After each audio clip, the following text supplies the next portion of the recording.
that heroin is illegal. Not available with a prescription, illegal. If these nutrients have any impact on the human body, they are illegal. That's just the vitamin and mineral guideline. Let's talk about milk. We have recombinant bovine growth hormone, and now we can choose milk with it or milk without it, butter with it, butter without it, right? Not under Codex, because under Codex, every dairy cow on the planet must be treated with Monsanto's recombinant bovine growth hormone. Furthermore, under Codex, every animal used for food on the planet, whether it has fins, feet, or feathers, every animal on the planet must be treated with subclinical antibiotics. Must be treated with subclinical antibiotics and must be treated with exogenous growth hormones. Codex requires, mandates that all food be irradiated unless it's eaten locally and raw. All food, including organic food, of course. So is it organic afterwards? Well, of course, the organic standards are incredibly low.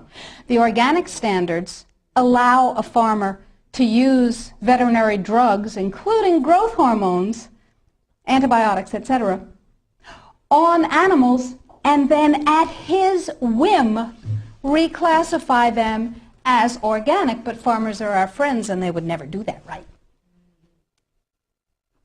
Right. Codex sets limits for the dangerous industrial chemicals that you can have in your food. And the limits are incredibly high. Go to Codex Alimentarius, do a Google search, and look, there are drop-down menus at the top of the official Codex page. Look at the toxins and the veterinary chemicals and the levels that are set. They are terrifying to me. Terrifying. The names of the chemicals that are permitted and the amounts of the chemicals that are permitted are terrifying to me. Why am I terrified? Well, perhaps I'm just a cowardly person. It's possible. Think about this. In 2001, 176 countries, including the United States, got together and they said there are 12 really bad organic chemicals. They're called POPs, persistent organic pollutants. There are a lot of them, but there are 12 that are so bad that nobody could disagree that those 12 POPs had to be banned worldwide. 9 of the 12 worst organic chemicals known are pesticides, not surprisingly, because they kill things. And, of course, we have many processes and enzyme systems that are very much like insects and other pests, so they're not too good for us. But Codex has different ideas. Codex has brought back seven of the 9 forbidden POPs that 176 countries banned worldwide. Dieldrin, aldrin, hexachlorobenzene. And the food that is imported from other countries that contains these substances cannot be stopped at our borders, because otherwise it would be, God forbid, a trade violation. That's how Codex works. Codex, according to the World Trade Organization and the Food and Agriculture Organization joint projections. Now, I didn't make this up. Please, if you unfastened your intellectual seatbelts, put them back on again. If you do the numbers in the WHO-FAO projections, the epidemiological projections, they estimate, not I, because what do I know? They estimate, they're the experts, that just the vitamin and mineral guideline alone, when it goes into global implementation on December 31st, 2009, will result in a minimum of 3 billion, that's B, bad, big, billion deaths. 1 billion through simple starvation.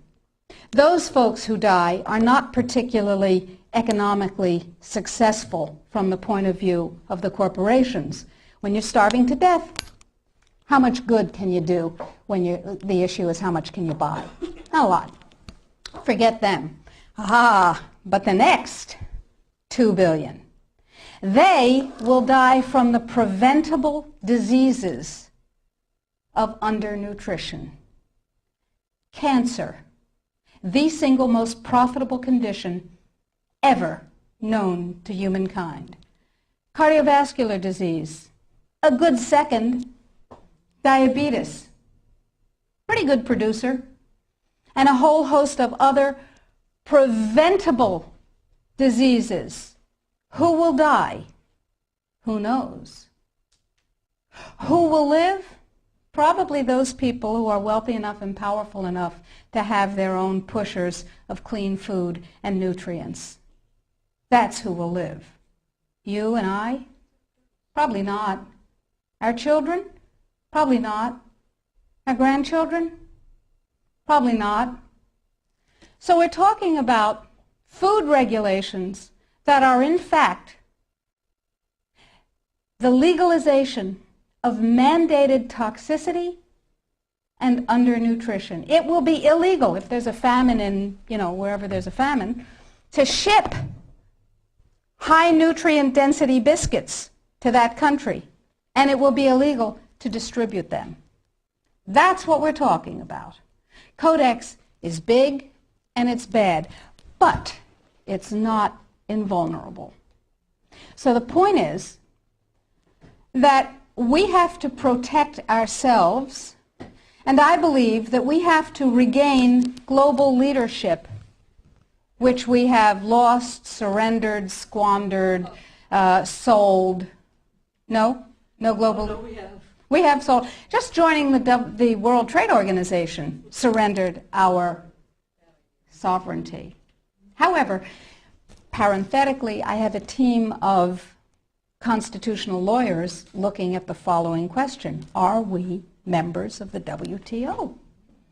Because if you remember from high school civics, the way you get a treaty to be a real treaty is to have it ratified by a 2/3 majority of the Senate.